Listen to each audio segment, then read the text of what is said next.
बहुत समय पहले पहाड़ों के बीच बसे एक छोटे से गांव में सारा नाम की एक लड़की रहती थी।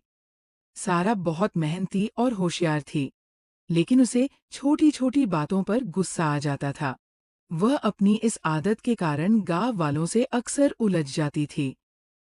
एक दिन सारा के दादाजी ने उससे कहा, गुस्सा इंसान का सबसे बड़ा दुश्मन है। अगर तुम इसे काबू करना सीख जाओगी तो तुम्हारी जिंदगी बदल जाएगी। सारा ने उनकी बात अनसुनी कर दी और अपने गुस्से में ही जीती रही। एक दिन गांव में ये खबर फैली कि पहाड़ के उस पार एक जादुई झरना है, जिसकी पानी पीने से इंसान के सारे दोष दूर हो जाते हैं।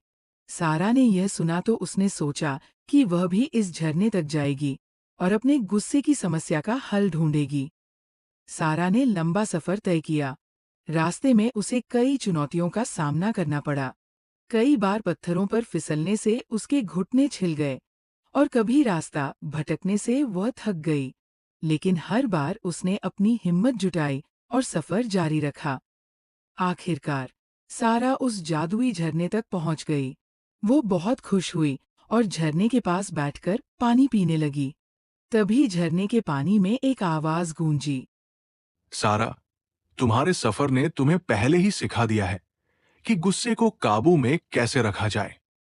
तुमने धैर्य और साहस के साथ हर मुश्किल का सामना किया। ये जादू तुम्हारे भीतर पहले से ही था। सारा को ये सुनकर अपनी गलती समझ आई।